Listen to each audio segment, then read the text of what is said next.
Mais je me suis dit qu'on pouvait vivre des trucs incroyables en étant entrepreneur. Donc, surtout rencontrer des gens, monter une équipe, vivre une aventure humaine qui se cache en fait derrière une boîte qui est énorme.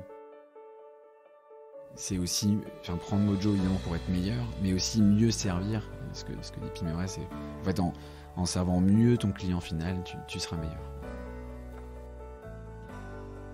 Je me passionne sur beaucoup de sujets assez vite. L'entrepreneuriat, c'est venu un peu avec...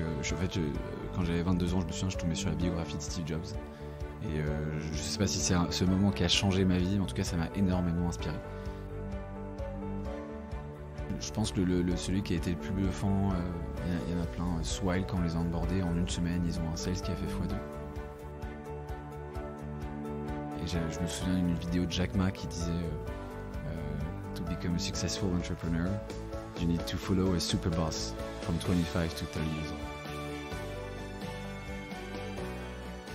Parce que la communauté est clé, parce que l'entraide nous possède, on a décidé de mettre en lumière tous ces visionnaires. Bienvenue dans le podcast Build a City for Good de Daphne. Bonjour à tous, on est reparti pour de nouveaux épisodes après un petit break estival. Et je suis ravie de retrouver le micro et mes invités aujourd'hui. On espère que vous avez tous passé de belles vacances et que vous êtes prêts pour attaquer cette nouvelle rentrée. Chez Daphne, en tout cas, ça commence fort. On est en forme olympique et on a de grandes nouvelles. Vous avez dû voir passer la dernière nouvelle il y a quelques jours avec l'annonce de notre dernier investissement dans Mojo. Et du coup, pour l'occasion, on est ravis pour cet épisode de rentrée d'accueillir Paul Berlotti, qui est le cofondateur et CEO de Mojo. Salut Paul. Merci beaucoup. Merci beaucoup d'avoir pris le temps, en tout cas d'être venu chez Daphne pour parler une petite demi-heure avec nous. À côté de moi, c'est toujours une petite surprise pour les auditeurs, car ce n'est jamais le même co-host qui m'accompagne. Aujourd'hui, je suis très heureuse de retrouver Pierre-Yves Merschmann, aka Pim. Je ne sais pas si Paul, tu l'appelles Pim. Je l'appelle Pim, voilà. Depuis le premier jour. Comme les gens c'est de une ma affaire famille. qui marche. Pim est le cofondateur de Daphne, pour rappel, et il est investisseur chez nous depuis 2015. Ce n'est pas un hasard s'il est avec moi aujourd'hui, car en effet, c'est avec Paul Bazin, qui est aussi investisseur, qu'ils ont réussi à séduire Paul, Com et Mathieu, Exact. les trois cofondateurs de Mojo. Ouais. Et réciproquement, Et hein, réciproquement, on va dire, ça marche dans les deux sens. Ouais, c'est ça. Et tu tiens, peux t'approcher du micro. Pardon. J'étais un peu loin. Merci Aurélie d'avoir organisé ce podcast. Eh bien, je t'en prie. Et on y va, on commence. Paul, Ouais. on va commencer avec des petites questions quand même. Avant que tu nous parles de qui es-tu, de Mojo et de cette super start-up que vous avez cofondée il y a moins d'1 an et demi. Ouais. On voudrait savoir un peu qui se cache derrière Paul Berlotti. Quel est l'homme avant d'avoir créé Mojo ou ex-Doctolib, on connaît tout ça. On a vu ton profil LinkedIn, mais on ne sait pas où tu as grandi, qui es-tu. Okay. Est-ce que tu as une grande famille? Tu passes tes vacances où? Ça, on le sait parce que cet été, on a un investisseur chez nous qui a fait une soirée avec toi.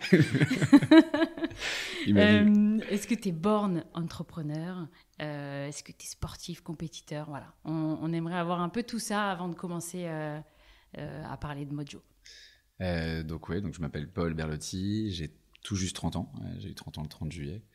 Bon anniversaire, Merci un peu en beaucoup. retard. Ouais. Pim, tu lui avais souhaité?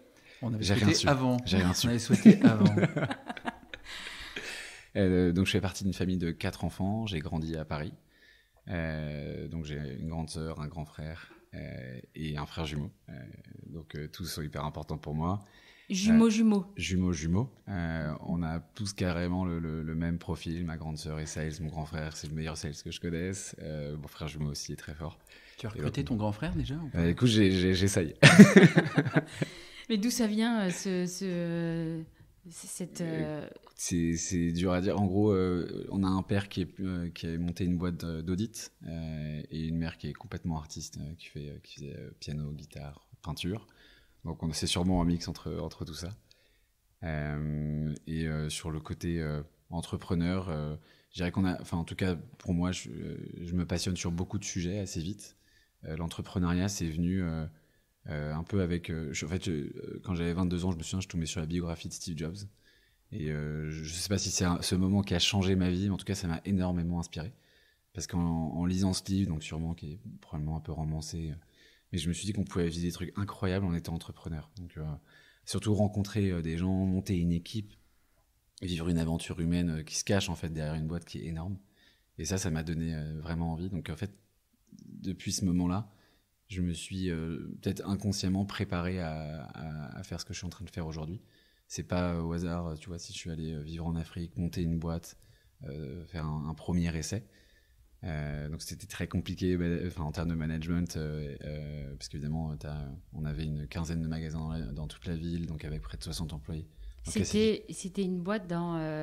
des laveries automatiques à Abidjan. Et ensuite, juste après, j'ai rejoint Doctolib. Donc pareil, tu vois, c'était sûrement... évidemment, c'est très facile aujourd'hui de se dire c'était prévu, mais pas vraiment. C'était quand même beaucoup de chance, tu vois, de rejoindre Doctolib à ce moment-là. Et je me souviens d'une vidéo de Jack Ma qui disait to become a successful entrepreneur, you need to follow a super boss from 25 to 30 years old. Et quand je suis arrivé chez Doctolib, j'ai rencontré donc Stanislas, qui est le CEO. Je bossais pas tout de suite en direct avec lui, mais je me suis dit que c'était sûrement mon super boss et que j'allais suivre ça. Et après, vers la fin, j'ai eu la chance de partir monter une équipe en Allemagne avec lui. Et il devait sûrement être très étonné des questions que je lui posais, parce que ça n'avait rien à voir avec Doctolib, c'était plutôt entrepreneurial. Comment c'était au début, comment tu fais pour convaincre des premiers clients quand ils n'ont pas confiance en toi, ton produit n'est rien. Et donc c'était il a dû capter direct que tu allais partir, ou même pas? Je sais pas. Il s'est dit, ça y est, il va se lancer. Non, je pense pas. Je pense qu'il était très concentré sur le business, mais en tout cas, il me répondait assez rapidement. Mais moi, ça me permettait de me documenter, quoi. Donc ça m'a aidé, évidemment. Ok, super. Un esprit un peu compétiteur, j'imagine, tous les entrepreneurs le sont. Tu as des... Non, sportif. En tout cas, vous arrêtez pas au moindre échec. Et puis, vous voulez dégommer les autres. Ouais, peut-être pas les autres. En tout cas, juste aller le plus loin possible. Moi, je pense que j'ai sans arrêt, en tout cas pour moi, le besoin de me prouver que je suis capable. Mais si on revient sur Mojo, donc Mojo qui vient de lever 7 millions d'euros. Ouais. Avec Daphne, bien entendu.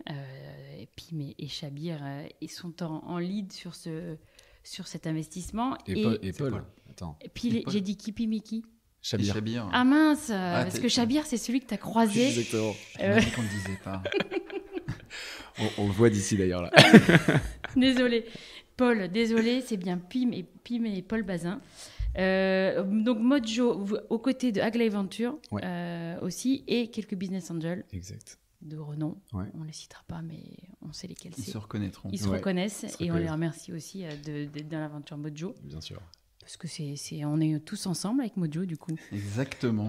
Et si on revient, Pim, sur la mission de Mojo, enfin Pim et Paul, Paul, du coup, de Berlotti, Paul Bazin n'est pas sur le podcast. Ils ont les mêmes initiales. Ouais, c'est ça. Une galère. On va peut-être demander à Paul, du coup, de nous rappeler un peu la mission. Ouais. Et puis, Pim, tu n'hésites pas à rebondir. Peut-être c'est des questions que tu vas lui poser, que tu es au courant, mais les auditeurs, peut-être pas. Donc, rappelle-nous, Paul, un peu qu'est-ce que vous faites et surtout, qu'est-ce que vous allez faire de ouf dans les prochaines semaines et mois et années. Donc, Mojo, c'est une boîte qu'on a montée en janvier 2020, donc avec mes deux associés qui ne sont pas là, donc Com et Mathieu. Qu'on salue. Exactement, comme que j'ai rencontré chez Doctolib aussi. On parlait d'entrepreneuriat tous les jours, et donc le jour où où je me suis décidé, c'était évident de lui en parler. Et Mathieu, on l'a rencontré par chance sur LinkedIn. Probablement la meilleure personne pour le rôle aujourd'hui, donc une rencontre incroyable.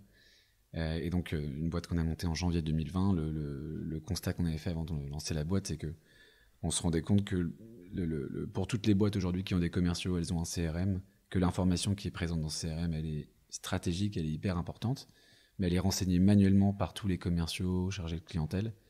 C'est de plus en plus compliqué, l'interface est de plus en plus compliquée sur des CRM comme Salesforce, HubSpot, ou même Pipedrive. Donc l'information qui est dans ces CRM est de plus en plus incomplète et subjective. Nous, ce qu'on fait aujourd'hui, c'est qu'on capte en fait automatiquement l'information en s'intégrant avec donc on va capter toutes les interactions, que ce soit échanges commerciaux, en s'intégrant avec des outils de visioconférence ou de téléphonie, donc visioconférence comme Google Meet, Zoom, ou téléphonie comme Aircall ou Ringover. On va capter l'intégralité de ces échanges, transcrire tout ça. Donc tu as toute une conversation qui est transcrite. Un échange d'une heure, ça peut faire presque 4000, 5000 mots. Donc ça fait un énorme volume de data et ensuite on va appliquer nos algorithmes pour détecter des informations dans ce transcript. Et ces informations, elles doivent permettre aux commerciaux de devenir plus forts, de progresser, de mieux gérer leur deal, d'avoir plus d'infos. À aucun moment, c'est un truc où ils se sont dit c'est pour écouter, pour être écouté, où il n'y a pas eu une chose comme ça. Oui, bien sûr. Quand on m'a présenté le deal, moi je me suis dit ah là, ouais, d'accord, en fait on va les espionner et on va leur dire. Il n'y a pas eu un côté un peu difficile? Si, bien sûr. Ouais. Notamment, tu vois, sur les premiers onboarding. C'est pour ça qu'aujourd'hui, on a une strat d'onboarding où on onboard les équipes. Parce qu'en fait, on leur explique précisément ce que c'est que Mojo. C'est sûr que si tu dis on va enregistrer tes conversations, on va pouvoir les analyser, ça peut allumer des mauvaises lumières. Ouais. Donc, évidemment, leur expliquer en fait, que c'est pour eux. Donc, il faut juste déjà les convaincre là-dessus. Et je pense qu'en 1 semaine, 2 semaines, il n'y a plus de débat, puisqu'en fait, ils se rendent très vite compte que ceux qui s'en servent le plus, c'est eux. Ouais. Et il y a des vrais usages. Je peux parler par exemple de Payfit. En 2 semaines, ils ont eu des résultats bluffants, parce qu'ils pouvaient beaucoup mieux préparer leurs meetings. Ils ont donc plusieurs calls avant de faire un closing, un call de découverte, un call de démo. Et pour préparer leur démo, ils réécoutaient les 5 moments forts de la discovery. Tu arrives beaucoup plus préparé, alors qu'avant, ils disaient une prise de notes. Ouais. Donc très vite, ils se rendent compte que c'est pour eux. Ouais. Et souvent, on dissocie aussi la satisfaction client de l'efficacité commerciale, alors qu'elles peuvent être parfaitement alignées. Oui, exactement. Et dans notre cas, c'est encore plus le cas, puisque aujourd'hui, notre cible, c'est vraiment notre end user, c'est le commercial. Donc, et c'est lui qui va tu vois, le NPS aujourd'hui qu'on remonte, c'est eux qui évaluent l'outil. Et donc, évidemment, là, les deux sujets sont corrélés, quoi. Donc, comme tu disais, des chiffres qui sont parlants aujourd'hui en 1 an et demi, quand même. Ouais. T'en as quelques-uns à nous... Oui, je pense que celui qui a été le plus bluffant, il y en a plein. Swile, quand on les a onboardés, en 1 semaine, ils ont un sales qui a fait x2. Conto, ils ont augmenté de près de 20% leur performance commerciale. Donc leur taux de closing, carrément, en moins d'1 mois.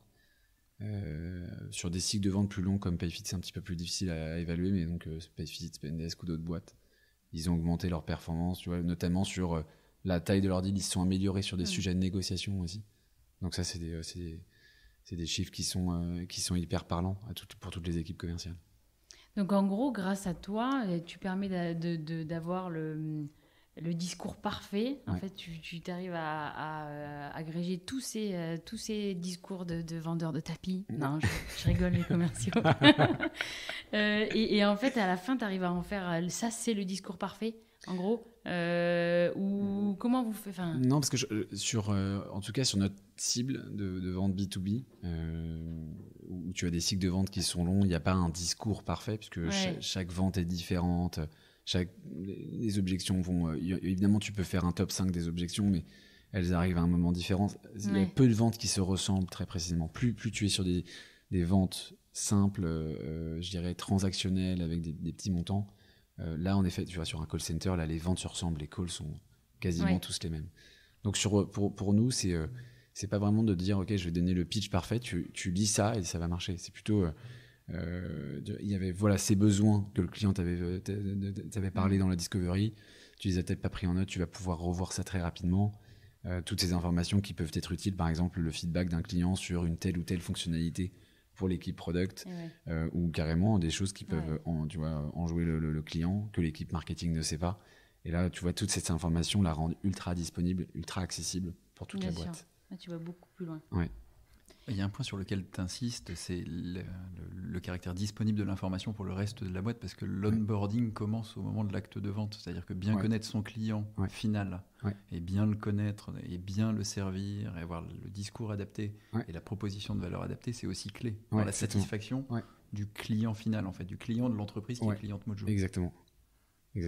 Et c'est le cas, tu vois, c'est pour pas mal de boîtes, c'est aussi prendre Mojo évidemment pour être meilleur, mais aussi mieux servir. Ce que dit Pimeray, c'est en fait en servant mieux ton client final, tu seras meilleur. Et Pim, donc au-delà du fait que Backmarket, Swile, plusieurs de nos boîtes adorent Mojo, si je me trompe pas. Tu as raison. C'est bon. À tout moment, j'en cite qui sont pas du tout clients. Vous avez rencontré Paul, comment ça s'est passé la rencontre avec les 3 cofondateurs et quelle est enfin, tu l'as un peu dit, la proposition de valeur, mais qu'est-ce qui nous a séduit aussi chez Mojo et chez ces 3 entrepreneurs? Non, mais les entrepreneurs, on les suivait depuis un petit moment. En fait, on s'était rencontrés dans le cadre du seed, au moment où c'était pas forcément le bon moment pour nous, ni pour vous, ni la structure de Tour. Et donc, on se suivait les uns les autres avec l'équipe de fondateurs. Et donc, ça faisait partie des sociétés qui étaient sous notre radar. Et ensuite, ce qui nous a séduit dans la proposition de valeur, c'est cette vision moyen et long terme d'améliorer pour toutes les parties prenantes autour de la table, c'est-à-dire à la fois la société, les vendeurs dans la société et les clients de ces sociétés, et avoir un écosystème de CRM adapté aux nouveaux usages, et pas uniquement avoir les tuyaux qui donnent la donnée, mais avoir quelque chose qui soit bâti dans l'intérêt collectif. Et ça peut paraître un petit peu bizarre de dire ça va permettre de mieux vendre, mais ça ne s'arrête pas là en fait. Oui, ça permet de mieux vendre pour les clients Mojo, parce que c'est hyper important. Il ne faut pas oublier qu'une boîte se développe d'abord par ses ventes et pas par l'argent qu'elle lève. Et donc, il y a un enjeu clé autour de tout ça. Mais après, il y a plein de briques qui vont pouvoir être bâties autour de tout ça. Parce qu'un client qui est content, c'est un bon client qui a, quand il a bien compris la proposition de valeur, parce que le commercial n'aura pas été un vendeur de tapis justement, il aura été quelqu'un qui aura compris ses besoins, il se sentira en confiance, il y aura une notion de transparence, il remontera peut-être plus facilement les problèmes, ses besoins d'utilisateurs qui pourront nourrir la société. Donc ça fait grandir tout le monde. Donc ça, c'est le premier sujet. Deuxième sujet qui est hyper important, au-delà de la qualité des fondateurs et de leur entrain et de leur capacité à développer le business, c'est aussi le fait que Mojo, souvent on caricature beaucoup de sociétés sur le fait qu'elles vendent essentiellement à leur écosystème, ce qui est très vrai dans les exemples emblématiques qui sont pris. Mais Mojo arrive à vendre à des boîtes qui sont plus industrielles aussi. C'est-à-dire que cette problématique, elle n'est pas propre à un écosystème récent. Elle est propre, c'est une problématique qui est ancestrale de toutes les sociétés depuis des dizaines ou des centaines d'années, qui est d'essayer de bien vendre ses produits, bien les mettre en valeur et bien répondre aux besoins utilisateurs. Donc je sais pas, tu peux en parler un petit peu, Paul, mais voilà, c'est les clients, c'est pas uniquement back market, wild spend, exact, etc. Mais ça dépasse ça, et même le pipe commercial de Mojo, il est très articulé autour de tout ça. On a tendance à les mettre hyper en avant parce qu'elles ont un pouvoir de prescription qui est fort, parce qu'elles sont Wild, Doctolib, ça parle très vite. Mais on a des boîtes qu'on salue s'ils écoutent, mais une boîte comme un Rivalis par exemple, qu'on équipe quasiment depuis la première heure, qui est une boîte, tu disais, industrielle, plus établie en tout cas, qui existe depuis une bonne vingtaine d'années, et qui a exactement cette même problématique. Aujourd'hui, rencontrer un commercial, et c'est une problématique qui grandit évidemment depuis 2019, où la vente à distance en visioconférence se démocratise hyper fortement, à trouver les bonnes informations pour mieux conclure sa vente, trouver les bonnes informations dans son CRM, et même renseigner de l'information dans son CRM, c'est un problème qui existe chez tous les commerciaux du monde. Et tous ces clients que vous avez réussi à signer là en moins d'1 an et demi, vous êtes combien justement aujourd'hui chez Mojo, et comment vous avez fait un peu vous êtes une armée, vous avez déjà ou bien vous êtes super bien organisé, comment ça se passe? Justement, on a à peu près un peu moins de 150 clients, donc chaque cycle de vente est hyper important à gérer, parce que c'est quand même des boîtes où tu rajoutes une vingtaine de licences, donc c'est quand même une vente qui se conclut pas en un jour, donc tu peux pas être une armée pour ça. Je dirais que l'approche qu'on a commerciale, elle est ultra focus, c'est-à-dire que dès qu'on a un lead, dès qu'on a une opportunité qui se crée, là on met un maximum d'intensité, donc on va sonner toutes les cloches chez nos clients pour aligner la décision. Normalement aujourd'hui, quand on fait une démo, on a de la chance il y a un vrai effet waouh dans la démo. En revanche, c'est pas des boîtes où il y a juste un décisionnaire, donc la personne qui est dans la démo, il faut l'encourager à refaire une deuxième démo, à ramener d'autres décisionnaires, c'est parfois difficile. Et c'est pour ça que je te parle d'intensité. C'est créer de l'intensité, c'est peut-être le dernier truc à faire. Enfin, il faut tout faire, et même s'il faut aller carrément devant leur bureau pour leur dire participer à la démo. Et ça, je pense que c'est ça l'intensité, c'est de rassembler tout le monde autour de la table et de faire en sorte que la décision se prenne vite. Donc il ne faut pas attendre que le client nous rappelle. On peut pas partir d'une démo en ayant ok, bon, on y pense et on vient vers vous. Ouais. Donc aujourd'hui, vous êtes 25 collaborateurs. Exactement. Ouais. C'est bien ça. C'est ça. Et ces 7 millions d'euros vont servir à quoi, en fait, Pim et Paul, d'ailleurs, les deux? Pim, qu'est-ce que tu veux en faire, toi? Moi, j'en fais rien. Je te les ai donnés. C'est toi qui as la main sur le compte. Exactement. Donc l'objectif, c'est le même. C'est évidemment accélérer notre croissance en France, faire x10 carrément sur une croissance internationale. On a déjà des premiers clients en Allemagne, en Espagne. Alors, on les a closés en anglais, donc avoir une présence locale, enfin en tout cas qui parle la langue locale, développer du marketing local et évidemment investir massivement sur la tech et les tonnes de fonctionnalités qu'on veut sortir qui vont délivrer une valeur incroyable pour nos clients. On est rentré vraiment sur l'axe transcrire des conversations, les rendre ultra accessibles, partager cette info. Et maintenant, il y a des fonctionnalités évidemment d'être encore meilleur là-dessus, mais il y a aussi des fonctionnalités de visualisation de l'info et transformer carrément la façon dont on fait de la vente aujourd'hui. Comment on gère un pipe, comment on peut avoir de la visibilité sur son pipe. Là, je te parlais d'intensité. C'est tellement dur à faire aujourd'hui avec les outils qu'on a. C'est tellement dur de se dire, là, j'ai 10 commerciaux, ils ont chacun une dizaine de deals top prio. Quel est le niveau d'intensité sur leurs deals? C'est hyper dur à avoir. Et donc, et pourtant, c'est clé. C'est-à-dire que s'il n'y a pas d'intensité, en fait, il n'y a rien. Et aujourd'hui, si tu enlèves tous les deals de tous les commerciaux de France où il n'y a pas d'intensité, je te jure qu'on gagnerait beaucoup de temps. Ils gagneraient beaucoup de temps. Et donc, tu vois, quand je te parle de fonctionnalités qu'on veut sortir, comment améliorer justement cette visibilité sur l'intensité, maintenant que nous, on est capable de s'intégrer avec tous les logiciels qui permettent l'interaction. En termes de recrutement, vous êtes sur Welcome to Jungle, j'imagine. Ouais. On peut tout trouver. Ouais. Donc, d'ici 2022, vous voulez passer à 60 collaborateurs? Non, on veut recruter 60 personnes. Ah oui, plus 60, ouais, oui, pardon. 60. J'ai mal fait mes devoirs en écoutant. Plus 60 sur des fonctions. Et là, en ce moment, comment on peut t'aider s'il y a des gens qui nous écoutent et qui veulent rejoindre l'aventure Mojo? Ouais. On veut des entrepreneurs. On veut que ce soit en account exécutif, dans des sales. Ils n'ont pas forcément besoin d'une grande expérience. Mais déjà d'avoir des gens qui ont extrêmement envie. Ça c'est le number one. Donc évidemment, account exécutif, account management. Ce que disait Pim, c'est aujourd'hui, une fois qu'on a des clients... Comme on sort tout le temps des nouvelles fonctionnalités, il faut être sûr qu'ils soient au courant que ces nouvelles fonctionnalités existent. On veut que nos clients explosent leurs résultats en utilisant Mojo, et ça passe par évidemment une très très forte compréhension de l'outil qu'ils utilisent, une très forte adoption des nouvelles fonctionnalités, et évidemment en tech aussi, en marketing, où il y a un vrai sujet aussi. L'enjeu est un enjeu européen aujourd'hui, à minima. C'est-à-dire que c'est ce que disait Paul, c'est que les clients, il y a pas mal de clients que vous accompagnez aussi dans leur propre internationalisation. Exact. C'est un vrai enjeu. Ouais. Et ensuite, Mojo, la solution aujourd'hui, elle peut servir des clients étrangers Day One. Oui, exactement, c'est le cas. Et quand tu dis on accompagne les clients, ce matin, je reçois un mail d'un de nos super clients qui avait une super grande équipe en France et qui vont ouvrir l'Allemagne. Et c'est le premier truc qui m'a demandé, quoi. Ouais. Super. Est-ce qu'il y a des choses qu'on n'a pas abordées? C'est assez court et on est bientôt déjà à une demi-heure, vous imaginez. Le temps passe vite. Est-ce qu'il y a des choses, des choses que tu as envie de rajouter, toi, Paul, qu'on n'aurait pas dit, qu'on n'aurait pas assez dit, assez partagé avec les auditeurs ou Pim? Il nous reste quand même... Moi, j'ai toujours 4 questions à la fin. Tu as toujours tes 4 questions. Oui. C'est bien. C'est toujours la surprise de la fin. Elles sont drôles. Alors là, on reste un peu sérieux. Okay. Non, petite question peut-être pour Paul, c'est sur les secteurs. Est-ce que du coup, il y a des secteurs de prédilection où l'offre et le service Mojo est plus prédestiné, ou est-ce que globalement, ça s'adapte à tout? Évidemment, ça s'adapte à tout, mais on a des cibles beachhead market, évidemment.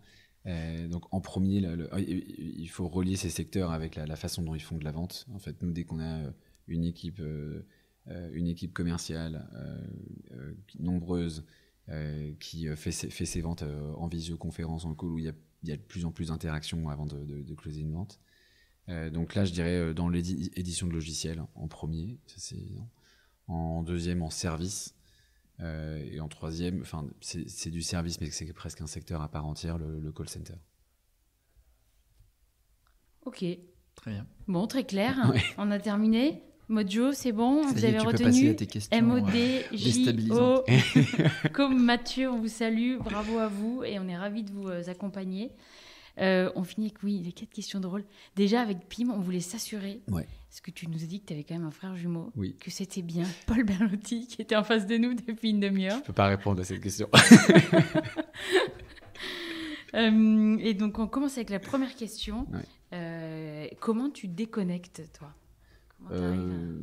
Mal. Je pense que je suis pas celui qui déconnecte le plus. Je pense que pour moi, la déconnexion, je fais beaucoup de musique, donc piano, guitare, et ça, c'est chaque soir d'essayer d'en faire hier soir, enfin tout le temps, et ça, c'est très bon moyen de déconnecter.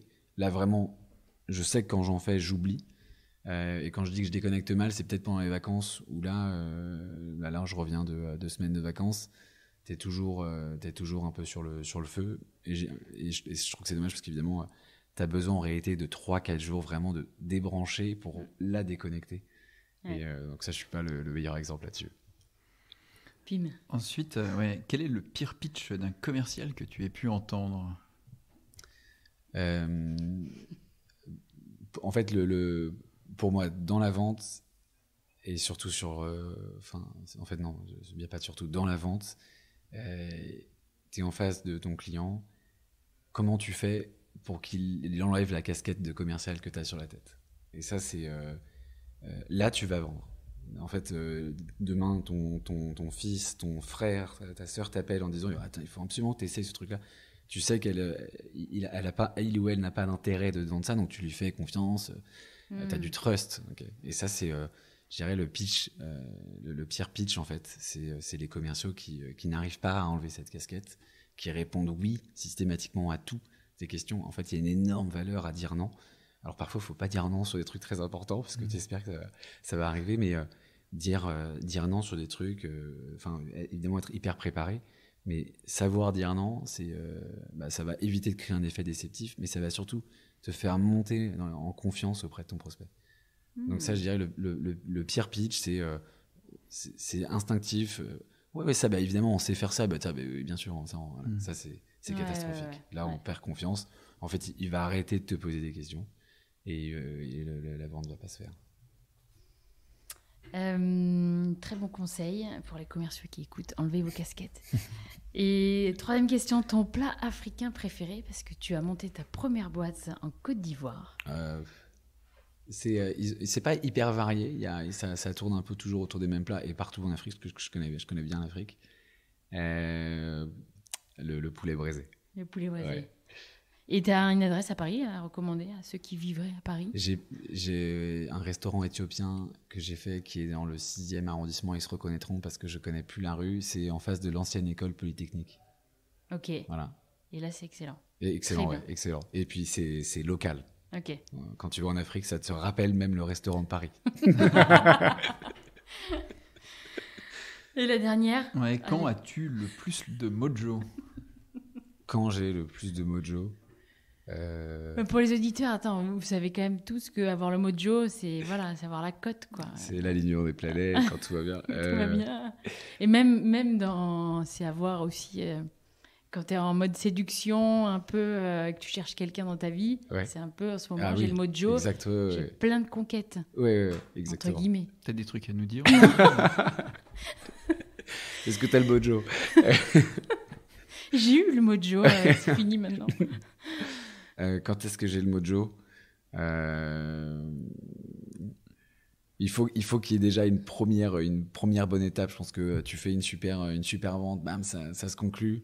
Là, c'est un début de mojo très fort. Faut convertir avec une 2e étape où tu vas réussir. Et là, ça va durer pendant 2-3 mois. Et on est bien d'accord, le nom vient de ça ou pas? En fait, ça vient de de plein de choses. En effet, évidemment, la réussite, le mojo, c'est la réussite commerciale, c'est assez lié avec le mojo. Il y a un groupe français qui s'appelle Mojo qui a fait une chanson Lady qu'on aime bien tous les trois avec Mathieu et Com. C'est plein de choses. D'accord, ok. Bon, en tout cas, on souhaite que vous ayez le mojo le plus possible. Merci. Nous aussi. Exactement, collectivement. Collectivement, exactement.